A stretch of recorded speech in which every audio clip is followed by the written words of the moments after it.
In yesterday's game against the Eagles, Dak Prescott had 347 yards, 3 touchdowns to 1 interception, and that was arguably his best game of the season. Today, we're going to break down his tape. We're really going to get into some of the bigger plays that the Cowboys had. Some of the plays that really changed this game, in my opinion. We're going to start off right here with the first touchdown pass that went for 36 yards to CeeDee Lamb. This was a really nice play design from the offensive coach. The defense is going to be in a cover 3. And that's important to understand because Prescott's going to read the defense. And he's going to take his shot to CeeDee Lamb on a corner route. But that's really set up with this wide receiver here, who's going to run a quick out route, which forces the corner at the top of your screen to have to choose. So as we watch this play in slow motion, you're going to see that the receiver running the out route here is going to draw the attention of that cornerback.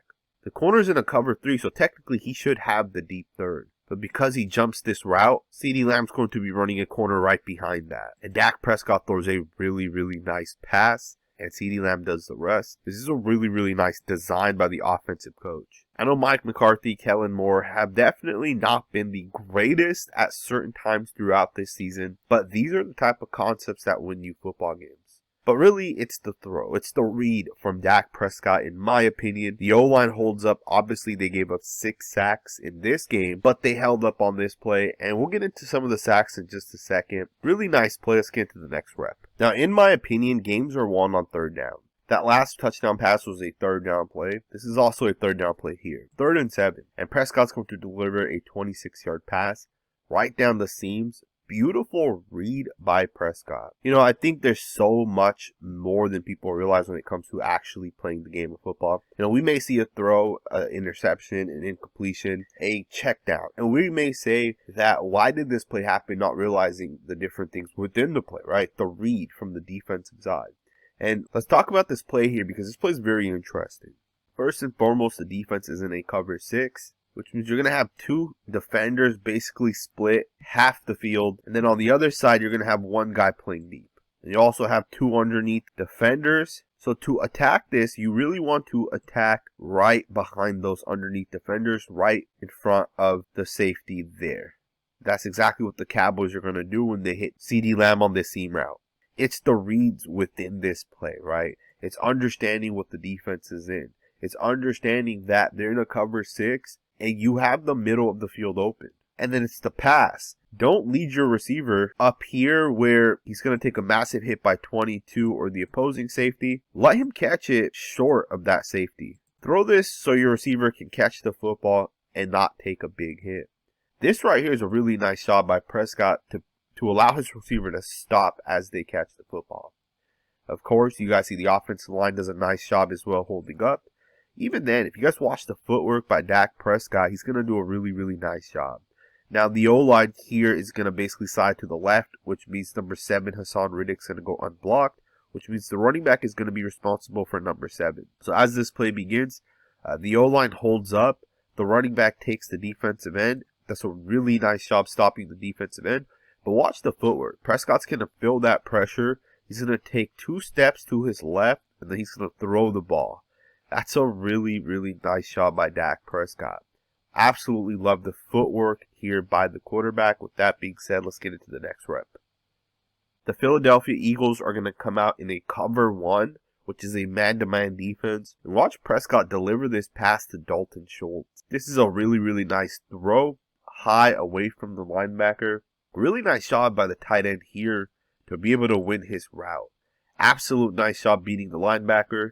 Able to catch the pass, 21 yards on 2nd and 9.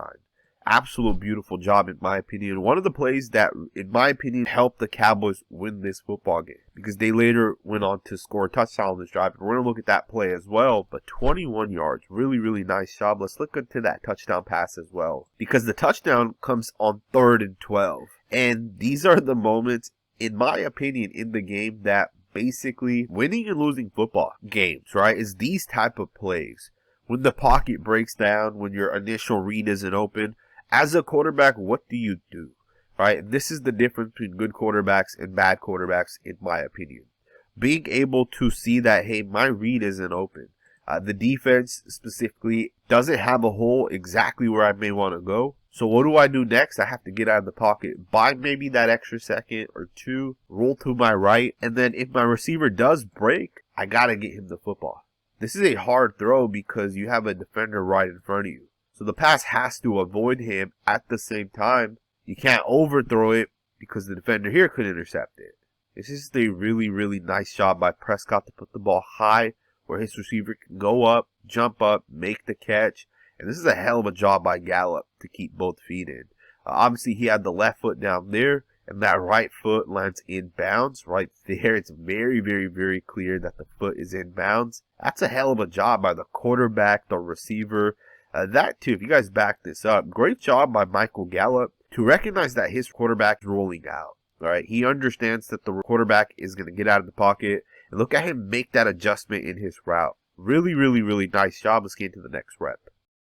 Alrighty guys, in my opinion, arguably the biggest play of the game was the 52-yard pass on 3rd and 30. 3rd and 30, that's ridiculous. But Dak Prescott gets it done, man. He makes the perfect read on this play. He sees exactly what's going on.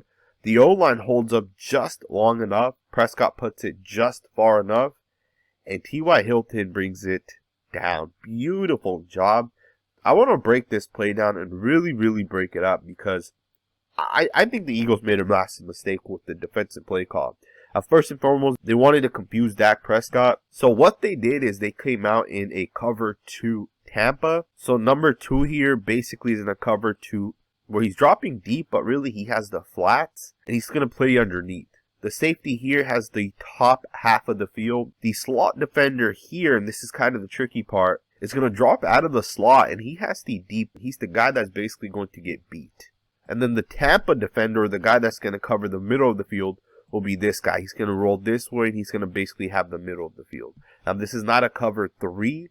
This is a true cover 2 Tampa. It's just designed in this weird way. But I want you guys to really focus in on the corner here who's not going to be able to get deep enough. The corner who's not able to drop fast and quick enough. And you can kind of look at the fact that as he's running, he's going to turn his body to the inside. And that's the mistake right there.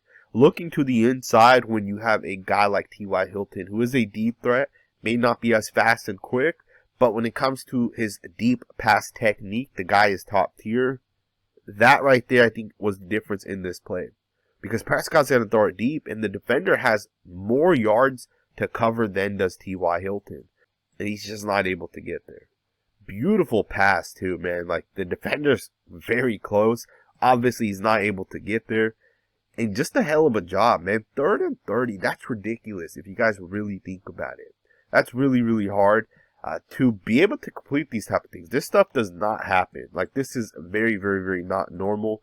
Great job by Tyron Smith as well, getting out of his stance. Doing a great job in a situation here with Sweat, who's very, very, very explosive, as we all know. Really nice job. Good job double teaming there by the tight end. Beautiful throw, man. Let's go ahead and get to the next rep. Up 37-34, the Dallas Cowboys call a read option in which Prescott keeps the ball and picks up 16 yards. You know, Dak Prescott, in my opinion, is not known as in my opinion at least, right? He is not known as a guy that's going to run with the football. Yes, he will make plays, but let's not get it confused. Dak Prescott is a good passer of the football. He makes plays. He's a good quarterback in the quarterback scramble drill. He knows how to get out of the pocket. And he does a lot of really good things. And this play design and call was just perfect. Now, obviously, I would be wrong not to criticize Prescott in one instance here. He runs out of bounds. And he doesn't stay in bounds. And I understand from his perspective, he may have looked at it like, hey, the play clock has probably already hit the 2-minute warning.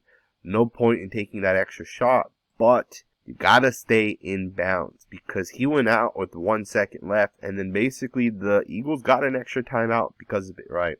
So just a little bit of criticism. Obviously, I think Prescott had a phenomenal game yesterday. Basically, this play right here is going to read number 94, Sweat.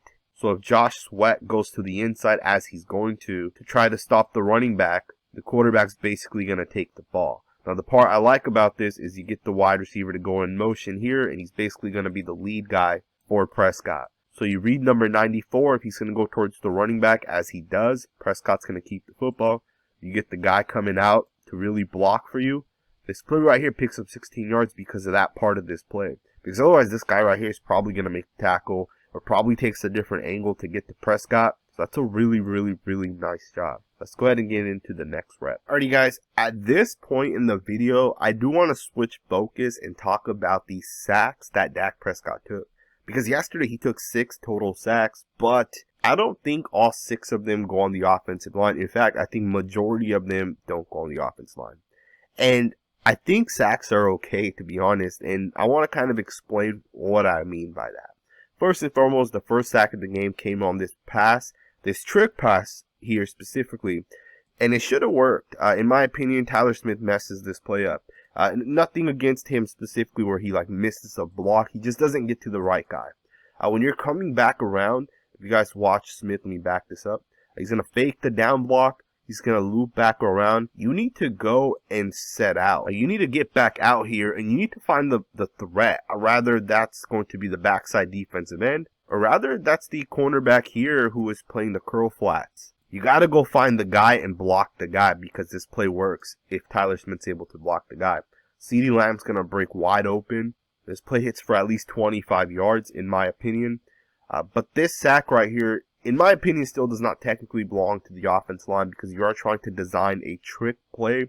You are trying to do something different, and I do like this. I think these are the type of things you have to have in every single game plan, every single week. But let's get into the second sack. This is a 3-yard sack, and once again, I don't think all sacks are bad sacks. You know, Joe Burrow recently, I believe this was at the beginning of the year, talked about how often he was getting sacked, and I think he was on a podcast, and he mentioned that, hey, I would rather take the sack and try to make a play than throw the football away. And I'm the first to tell you guys, I watch Derek Carr every single week, and Derek Carr here, when the pocket breaks down or when the pocket is collapsing and your guys aren't open, Derek Carr throws the football away. He throws this out of bounds and he kicks the field goal.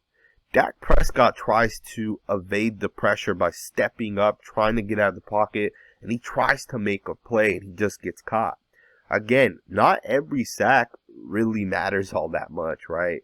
And it is different, and I'll show you guys an example here in a second when a guy just gets beat, right? Completely different. But here, the quarterback's trying to make a play. So, again, 6 sacks, but how many actually go on the O-line? And how many of them are, attributed to the fact the quarterback's, maybe his read isn't open, maybe he's trying to make a pass. This play is interesting as well because you could say, yeah, the offense line technically broke up. You can also say they brought 5 guys, and you can also say the quarterback was trying to throw it, and the guy just ended up hitting the quarterback and getting the ball out. Again, you bring 5 guys, that's basically a blitz, although it's technically not because the Eagles run this 5-man defensive line front. But if you guys watched Smith against Riddick, one of the best right tackles in the NFL, one of the best defensive ends in the NFL, and Riddick, after a while, is going to be able to beat most tackles, right, regardless of who it is. Initially, Smith does a pretty good job, right, and Riddick's just able to get around, get the sack on Dak Prescott. With that being said, then you got this next sack, and this is the true 100% sack, right? Because some sacks you can look at and say the play is supposed to be a long play, right? It's a 5-step or a 7-step drop. Some sacks you can say are like trick plays. Some the quarterback's trying to make plays. This was the one sack that I'm 100% confident belongs to Tyron Smith. He's going to just flat out get beat, and the quarterback has nowhere to go, right? And that's okay, right? Tyron Smith is a rookie. He's developing. He's going to be so much better next year. One of the things a lot of people don't think about with rookies is rookies play they're used to playing 8 to 9 games a season, not 16 or 17 games, right? Plus, being a rookie, getting used to the game speed, having the strength, having the off season is going to benefit any rookie. You can see right there, he just flat out gets beat by Sweat. Josh Sweat's a really good player in my opinion as well. One of the things I have noticed with Tyron Smith is the way he loses is oftentimes to the outside. So that is something he needs to fix in his technique. He needs to just set a little bit deeper in his drop. Then you have this other sack here where Prescott ends up only losing 1 yard. But again, is this really on the quarterback, right? I'm sorry, is this really on the offensive line, right? Again, 6 sacks, but I'd say only 1 sack would really belong to the offensive line. Prescott here is basically running with the football. Should this have been a flag? That's a question that I saw a lot of people posting on Twitter. I think it should have been. I don't know what it is, but sometimes these flags aren't thrown for certain teams, certain guys. because he's sliding, and you cannot hit a sliding quarterback. You can't do that. And it's not just one guy, two guys hit the sliding quarterback. So that doesn't make sense in my opinion. This is another play here, 9-yard loss. It's hard to put this on the offensive line because you bring a lot of different guys. You got 1, 2, 3, 4, 5, 6 guys coming. At that point, I don't know if you can put it on the offensive line. Again, in my opinion, 6 sacks, but do they really matter? And at the end of the day, the Cowboys got the win. The offense was very efficient. And it's not the offense that's putting the Cowboys in a bad spot at the moment, right? We all understand the defense is giving up too many points. I think it's like 950 yards they've given up in the last 2 weeks alone. That's too much. The defense has to step up, and I think they will as the season kind of progresses, as the playoffs come around. Maybe some guys get a little bit healthier. Either way, man, I hope you guys enjoyed this video. Wanted to do something different, right? Kind of analyze Dak Prescott.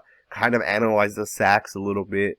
The playoffs are right around the corner. So I hope you guys enjoyed this video. If you did, make sure to subscribe, thumbs up, and I'll see you guys next time with another video.